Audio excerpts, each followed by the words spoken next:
The train screeched as its wheels slowed on the iron tracks, throwing up a thin mist of steam. Passengers shifted in their seats, gathering bags, brushing dust from their coats. Among them sat Clara, hands knotted in her lap, clutching a small leather satchel, the only thing she could call her own. Her heart beat too loudly in her chest. The letter had said Dakota Territory. The letter had said marriage by arrangement. The letter had promised nothing more. Through the smudged glass window she saw a wide open land. Endless sky stretched above fields of brown grass. It looked nothing like the place she had left, with its crowded streets and soot-blackened chimneys. This land felt sharp, dry, unwelcoming. It seemed to whisper that she did not belong. She swallowed hard. The train hissed, then came to a full stop. Clara rose with the others, her skirt brushing the floor, her steps unsteady. A conductor called the station name, but she barely heard it. What mattered waited outside. A man who had sent for her. A stranger who had paid her passage. A husband she had never met. On the wooden platform, people hurried to embrace family, friends, and loved ones. Clara stood apart, clutching her satchel, scanning faces. Her eyes darted from one figure to another, searching for the man from the letter. Her stomach turned as she imagined him. Rough, loud, cruel perhaps, like the stories she had heard of frontier men who treated wives as property. She braced herself for disappointment, for coldness, for a life of silent endurance. Then she saw him. He stood at the far end of the platform, tall and broad-shouldered, with a hat pulled low over his brow. His clothes were plain, dusted with trail dirt. A scar crossed his jaw, pale against sun-browned skin. He didn't push through the crowd, didn't wave, didn't call her name. He simply waited, still as a fence post, eyes fixed on her. Her chest tightened. That must be Elias, the man who had written so few words, words that carried no warmth, only arrangements. She took a step toward him, then stopped. He had not smiled. He had not moved. Fear prickled her neck. At last he walked forward. His boots struck the boards with a steady rhythm. When he reached her, he tipped his hat, his voice quiet. "Clara?" Her throat was dry, but she nodded. He studied her face for a moment, then looked away as if he feared staring too long. His next words surprised her. "You've had a long ride. If you'd rather rest a day in town before heading to the ranch, I'll see to it." Clara blinked. No command. No harshness. Only a choice was offered where she expected none. She lowered her gaze, unsure how to answer. In her world, men rarely asked. When she did not reply, he lifted her satchel with careful hands. "Wagons this way," he said. As they walked through the town's narrow street, she noticed people glancing at them, some curious, some whispering behind their hands. The weight of their stares pressed on her shoulders.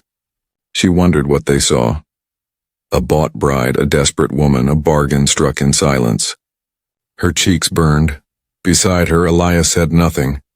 He didn't hurry her steps, didn't touch her arm, didn't explain himself to onlookers. He simply moved with quiet patience, as if the noise of the world meant little to him. At the wagon, he set her satchel on the wooden seat and held the reins loosely. The silence between them stretched. Clara climbed up, her hands trembling slightly as she gathered her skirts. The horses shifted, their breath fogging in the cool air. As they left the station behind, the open land unfolded before her once again. Harsh, endless, and strange. She wondered if she could ever make a life here. She wondered who this quiet man truly was. And though fear still pressed against her ribs, something else stirred. Faint and uncertain, the smallest hint of relief that cruelty had not been his first gift to her. The wagon rolled on, wheels creaking, carrying them toward the unknown. The wagon jolted over ruts in the dirt road, and Clara held on to the worn wooden bench. The prairie opened wider as they rode, wind brushing the tall grasses until they bent like waves. She pulled her shawl closer around her shoulders, watching Elias from the corner of her eye. He guided the reins with practiced ease, his face set in silence. For a time, the only sounds were the creak of wheels and the snort of the horses. Clara wondered if she should speak, ask about the land, the ranch, or his life. Yet each question stuck in her throat. She did not know this man, did not know if her words would be welcome. She thought of her mother's warning before she left. Endure. Speak little. Expect less. The silence stretched until Elias broke it, his voice even. You can still turn back, you know. I won't stop you. Clara turned her head, startled. He kept his eyes on the road. I paid for your passage, he went on, but it doesn't mean you owe me your life. If this isn't what you want, I'll see you safe to the next train. She searched his face, looking for mockery, for some hidden cruelty. She found none. His tone was flat, almost weary, but there was no demand in it. Only a simple offering. She could not remember the last time anyone had given her a choice. Her lips parted, but she found no words. To say she wanted to leave would shame her family. To say she wished to stay felt like stepping blind into dark water. So she held her silence, letting the moment pass. The wagon rattled on. By late afternoon, the land changed. Wooden fences stretched across fields. A low barn rose against the sky, weathered and solid. Beyond it stood a simple house, its paint worn by wind, its porch shaded by a single oak tree. Elias guided the horses toward it without comment. When they stopped, Clara climbed down, her legs stiff from the ride. She turned slowly, taking in the place that might be her new home. The air smelled of hay and earth, touched with the faint scent of smoke. A dog barked once from the barn, then padded forward, wagging its tail. Elias bent to scratch its head before leading the horses away. Clara stood alone by the porch steps, clutching her satchel once more. She half expected him to order her inside, to remind her of her role as wife. Instead, when he returned, he simply nodded toward the door. You'll find water on the stove. Bread's on the table. Rest if you need. Then he moved past her, heading for the barn as though tending the animals mattered more than forcing words between them. Inside, the house was plain. A wooden table, 2 chairs and shelves with a few dishes. A bed in the corner, neatly made. The space smelled faintly of pine and tobacco. She touched the table's edge, tracing the grain with her fingers. It was not grand, not cruel, only simple. She breathed a little easier. Later, when Elias returned, the sun had begun to sink. He removed his hat, set it on the peg by the door, and washed his hands at the basin. He did not speak much, only asked if the bread suited her. She nodded, unsure what to say. They ate in silence, broken only by the sound of crickets outside. The meal ended quickly, and he rose. You can have the bed tonight, he said. I'll take the chair. Clara stared at him, stunned. She had expected demands, expected to be claimed as his possession before nightfall. Instead, he offered her space as if her comfort mattered more than his own. For the first time that day, her throat loosened enough to whisper a reply. Thank you. He only nodded, settling into the chair, tilting his hat over his eyes. Clara lay down on the bed, staring at the ceiling. Outside, the wind carried the cry of coyotes across the dark fields. She pulled the blanket close, her heart heavy yet lighter than before. Perhaps this place would not be what she feared. Perhaps this man was not who she had imagined. Still, doubt and hope wrestled inside her, and sleep came slowly. Morning came with pale light spilling through the small window. Clara stirred at the sound of footsteps outside, the scrape of a bucket, the muffled call of cattle. She sat up, her hair loose about her shoulders, and found the chair empty. Elias was already at work. The air inside the house was cool, carrying the faint scent of ash from last night's fire. Clara rose, smoothed her dress, and stood uncertain for a moment. No one told her what to do. No mother, no sister, no stern voice giving orders. Only silence and the quiet hum of a place lived in by one man for too long. She moved to the stove, found the water pot, and set it to warm. She sliced the last of the bread. The small axe steadied her, gave her hand something to do while her mind tangled itself with questions. What was expected of her here? Was she truly free to leave? Did freedom even exist for a woman who had been sold by her own blood? When Elias came in, his sleeves were rolled up, his hair damp with sweat.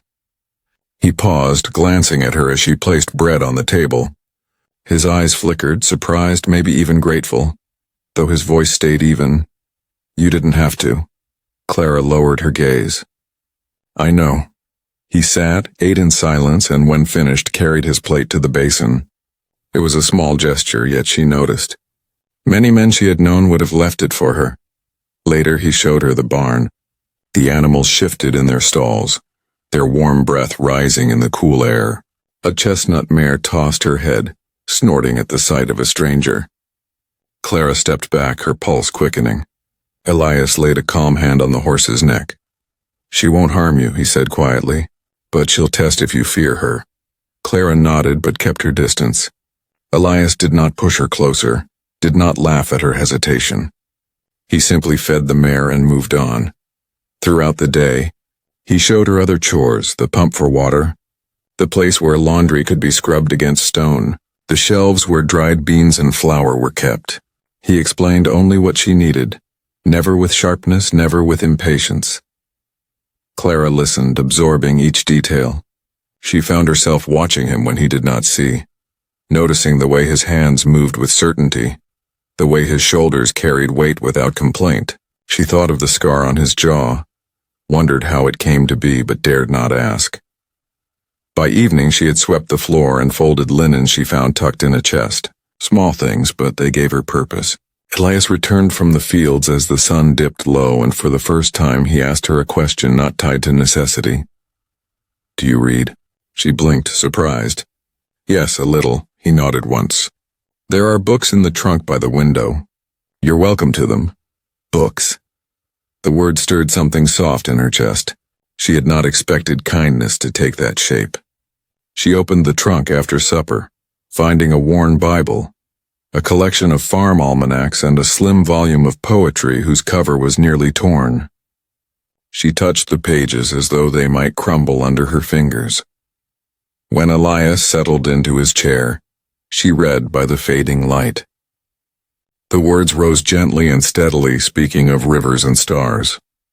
For a moment the room felt warmer, less lonely. She glanced at Elias. His eyes were closed, though she could not tell if he slept or only listened. She did not ask. That night he again offered her the bed and again took the chair. Clara lay awake longer, the book pressed to her chest. Her fear was not gone, but it had shifted, softened. She thought of his quiet voice, his careful hands, and the way he had given her a choice when no one else ever had.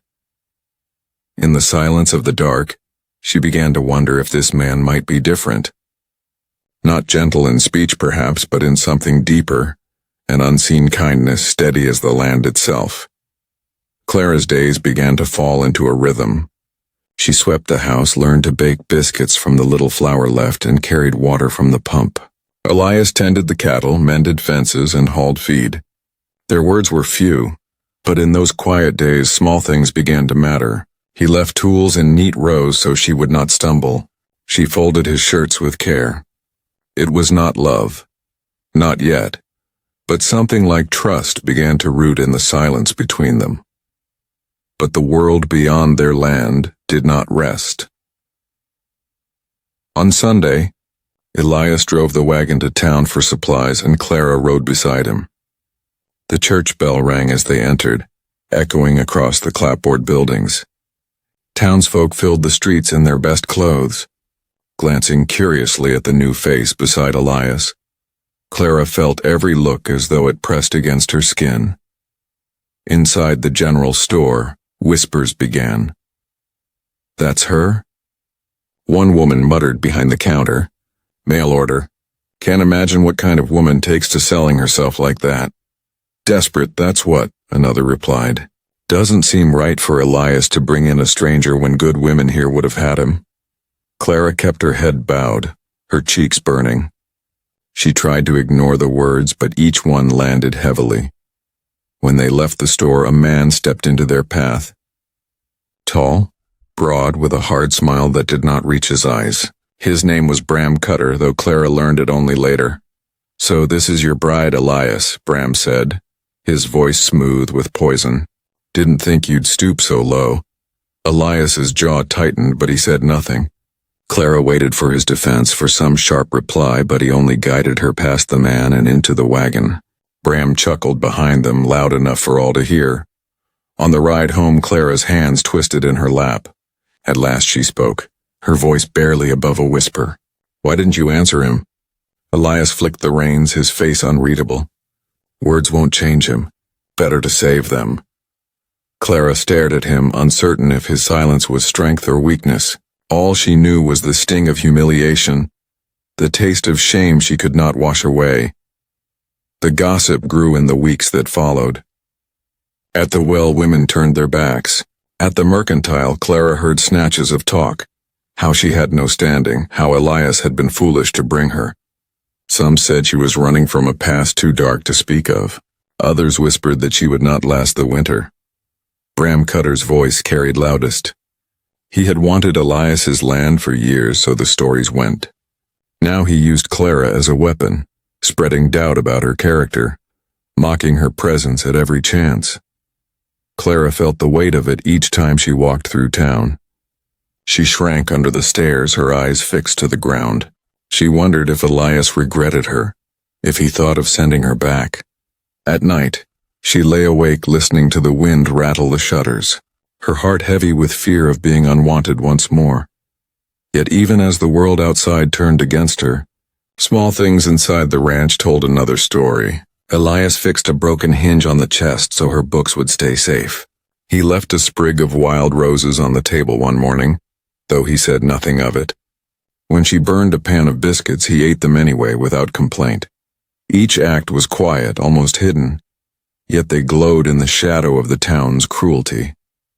Clara held on to them as one clings to embers in the cold, uncertain if they could grow into fire but unwilling to let them die. And still, Bram Cutter's shadow stretched closer, waiting for a moment to strike harder. The church bell rang clear on a bright Sunday morning, calling the town together. Clara sat in the wagon beside Elias, her hands clasped tight in her lap. She dreaded these gatherings, dreaded the stares, the whispers that seemed to follow her no matter where she went. Elias said little as always, but his jaw was set, his eyes straight ahead. Inside, wooden pews filled with neighbors and strangers alike.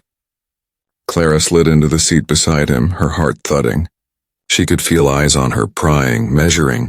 She lowered her head, staring at the hymn book in her hands, though the words blurred.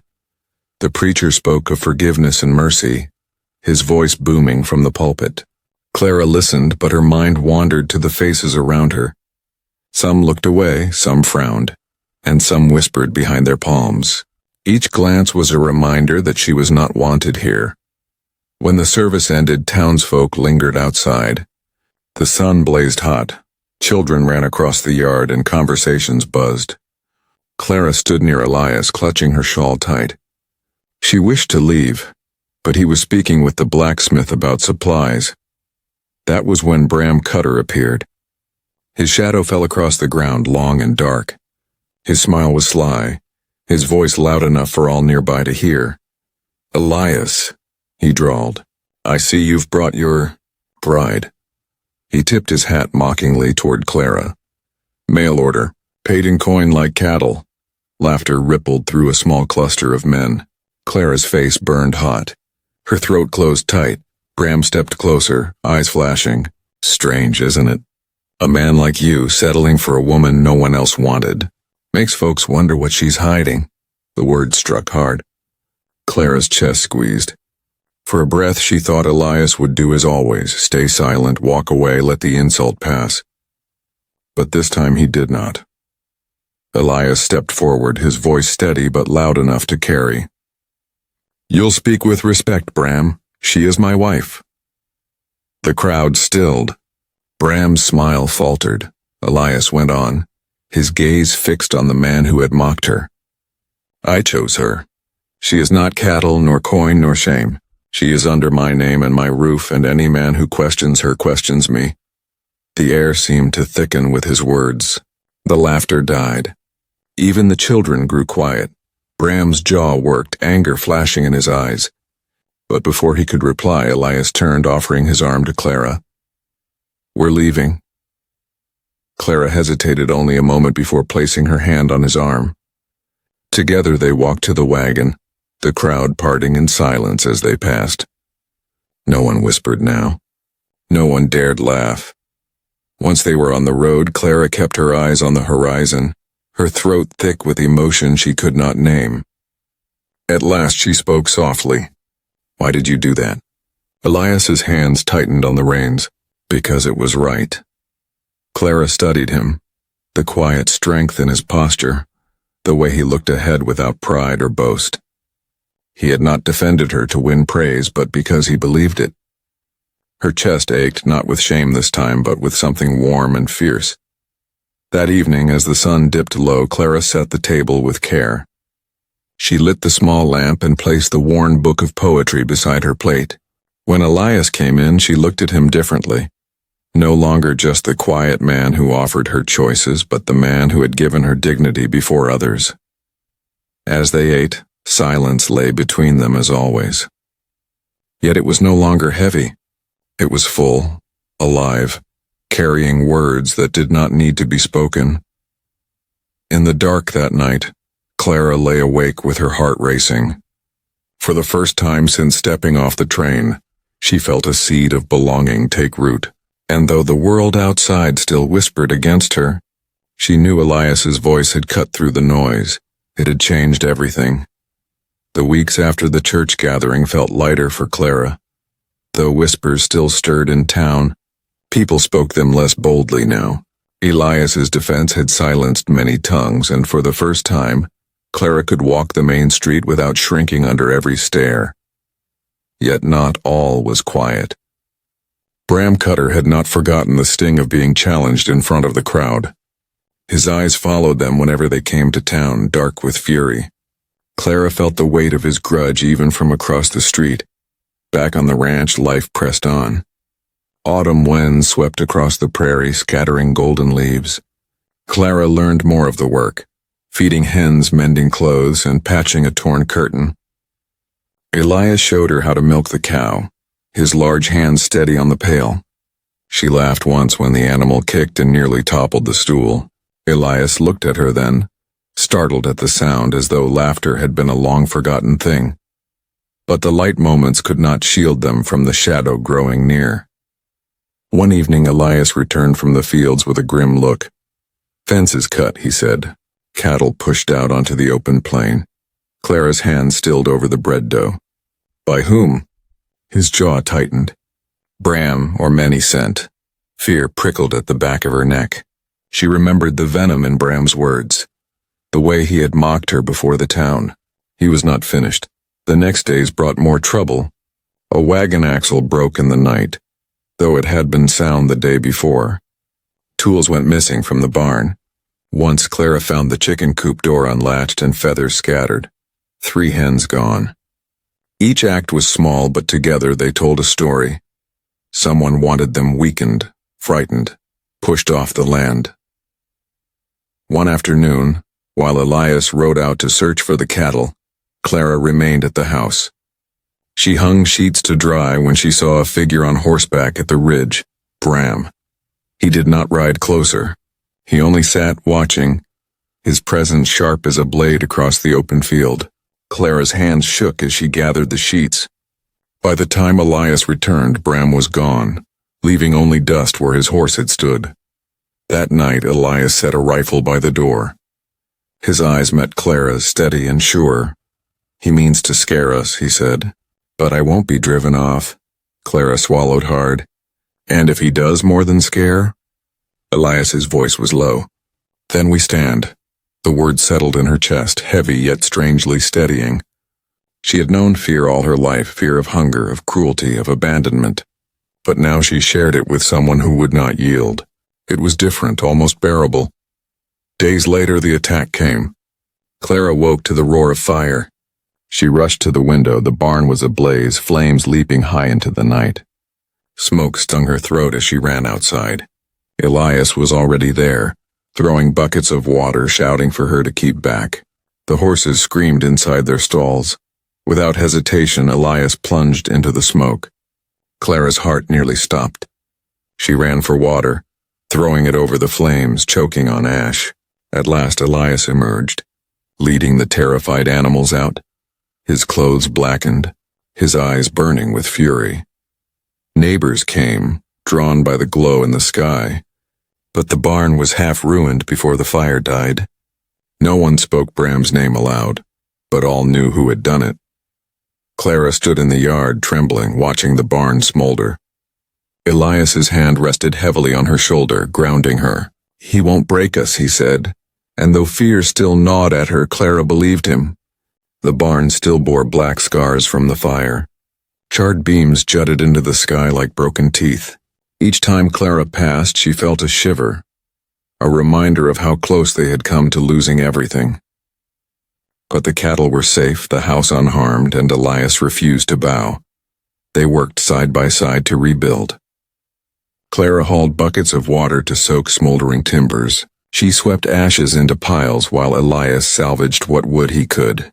Neighbors offered a little help, but many only watched from a distance, waiting to see if Elias would last.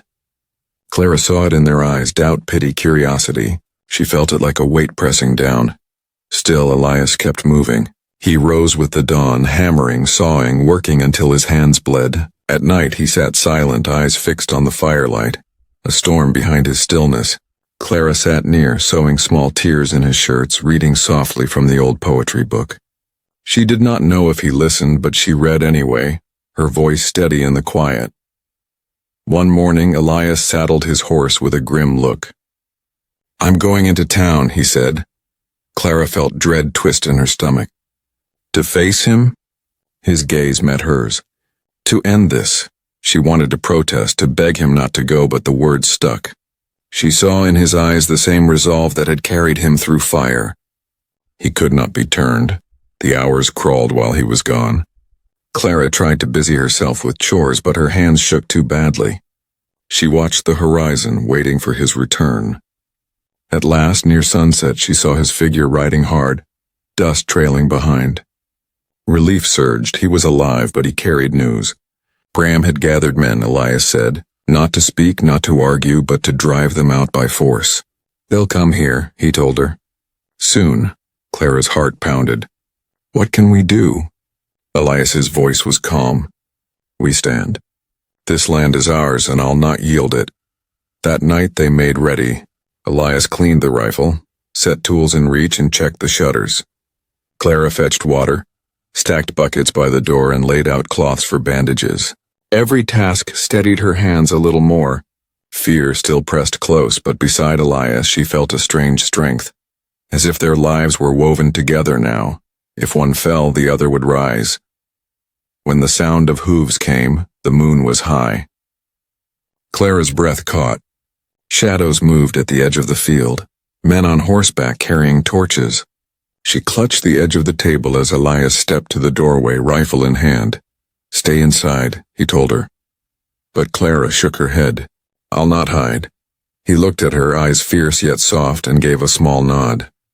They stood side by side in the doorway as the riders drew near. Bram Cutter rode in front, his grin cruel in the firelight. "This is your last chance, Elias," he called. "Leave the land or be burned out." Elias lifted the rifle, his voice clear and steady. "This is my land, my home. You'll not take it." Clara's heart thundered. She stepped forward, lifting her chin, though her knees shook. "And it is my home, too." Her voice carried farther than she thought possible. "You'll not shame me nor drive me."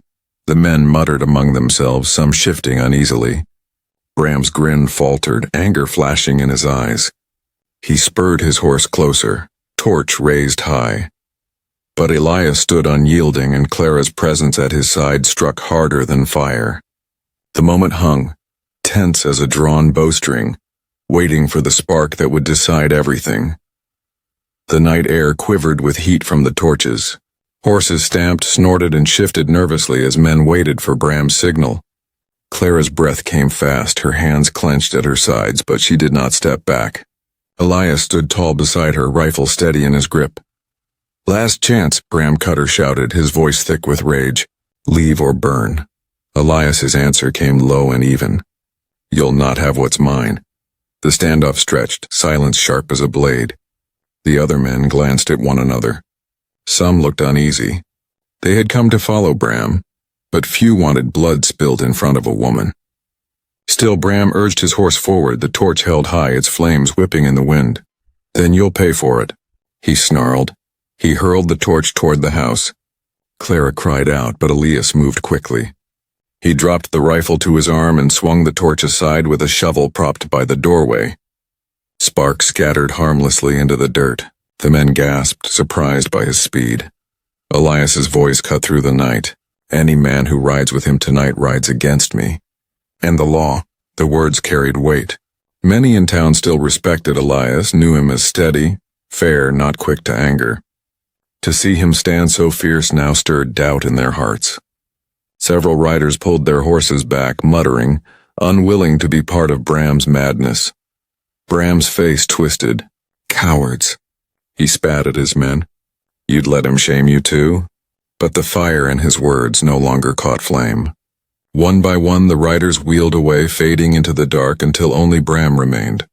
His rage burned hotter than his torch. "You think you've won?" he growled. "This ain't finished." He spurred his horse forward, aiming straight for Elias. Clara's heart stopped. She grabbed a bucket, hurling water at the horse's face. The animal reared, screaming, throwing Bram off balance. He tumbled hard to the ground, cursing, scrambling for his knife. Elias stepped forward, rifle in hand, but he did not shoot. He aimed down at Bram, his voice cold. "Enough!" Bram froze, breathing hard, knife trembling in his fist. The firelight flickered on his twisted face. For a long moment it seemed he might lunge anyway, choosing fury over sense. But then his shoulders sagged. He cursed again, dropped the knife, and staggered to his horse. "This land'll ruin you, Elias," he spat. "And she'll ruin you too." He mounted and galloped into the night, his shadow swallowed by darkness. Silence fell. The only sound was Clara's ragged breath, the crackle of a dying torch in the dirt. She clutched her skirts, her whole body trembling. Elias lowered the rifle and turned to her. For a moment neither spoke. Then softly he said, "You stood with me." Clara swallowed hard, her throat tight. "I could do no less." The words trembled between them, fragile and true. Elias reached out, his hand brushing hers, tentative as though asking a question without words. She did not pull away. The night was still dangerous, their barn still ruined, the threat not entirely gone. But in that quiet moment, standing together in the doorway of the house, they refused to surrender. Clara felt something stronger than fear. It was not safe, not yet. But it was the beginning of home. Morning light broke pale across the prairie, softening the scars of the night. The torches were gone, the riders scattered, but the memory of Bram's rage lingered in the ashes. Clara moved stiffly through the yard, her eyes drawn to the half-burned barn. Smoke still curled faintly from its charred beams. She bent to gather fallen wood, her hands steady now. Fear had shaken her, but it had not broken her. Elias worked nearby, silent as always, though the set of his shoulders carried less weight than before. When Clara approached with an armful of wood, he reached to take it. Their hands brushed and he held her gaze longer than usual. "You're strong," he said simply. The words startled her more than any touch, not because they were loud or sweet, but because they were true. She felt them settle deep inside like water on parched ground. By mid-morning, neighbors began to appear. First one, then another, until half a dozen wagons stood at the edge of the yard. Clara stiffened, bracing for gossip, for scorn. But this time was different. A woman named Mrs. Talbot stepped forward, carrying a basket of bread. "Word spread about what Bram tried," she said. "We won't stand by and let him run folk off their land." Others nodded, some offering tools, some lumber, some only their hands. Men set to work on the barn, women swept out the house, and children carried buckets of water. Clara stood still, overwhelmed. For weeks these same voices had whispered against her. Now they came not with judgment but with help. She felt tears prick her eyes as she took the bread from Mrs. Talbot. "Thank you," she whispered. The woman's face softened. "You belong here, dear. Don't let anyone tell you otherwise." Clara carried the words like treasure. As the day wore on, hammers rang, saws cut, and laughter rose in the yard. Slowly the barn began to stand again. Elias worked among the men, his movements steady, his silence respected. From time to time Clara caught him glancing toward her, as if to be sure she was safe among the women. Each glance steadied her heart more than words ever could. By evening the frame of the barn stood tall against the sunset. It was not finished, but it was proof. They would not be driven out. When the last neighbors left, promising to return with more help, the yard grew quiet. Clara stood on the porch watching the light fade. Elias came beside her, wiping sweat from his brow. For a long moment they simply looked at the rising barn, the home they were fighting to build. Finally Clara spoke, her voice low but firm. "It isn't just yours anymore.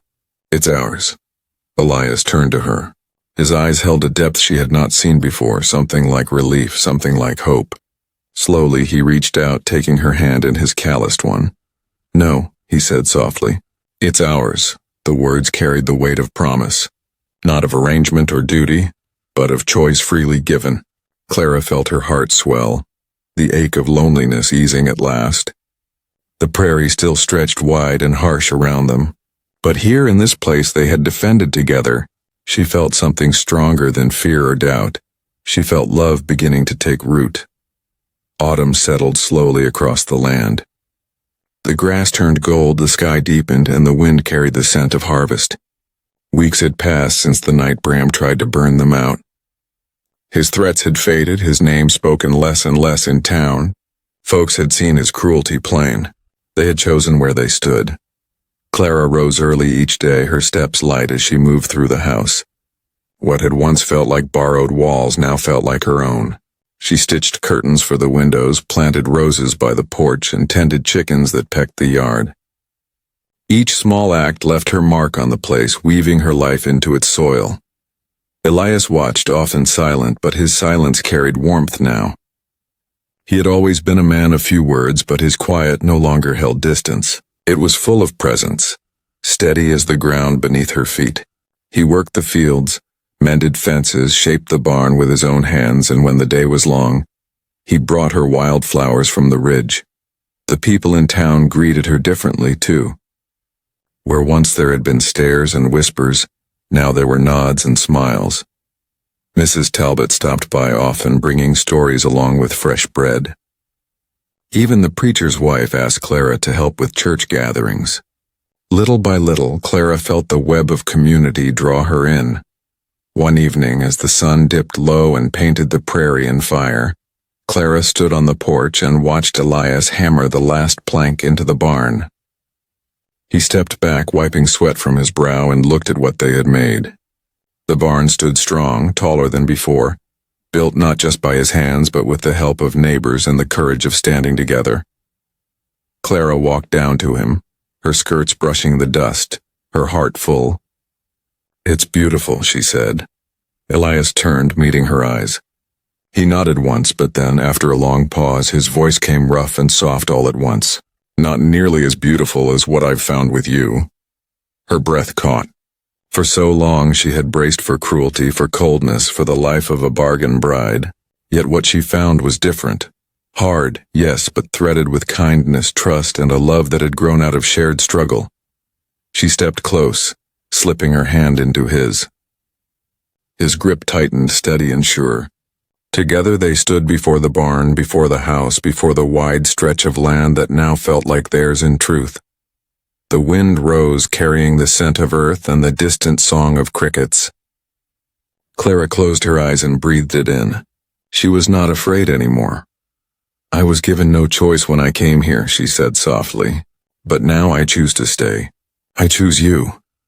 Elias's hand trembled just a little as he pulled her into his arms. He did not speak further. He didn't need to.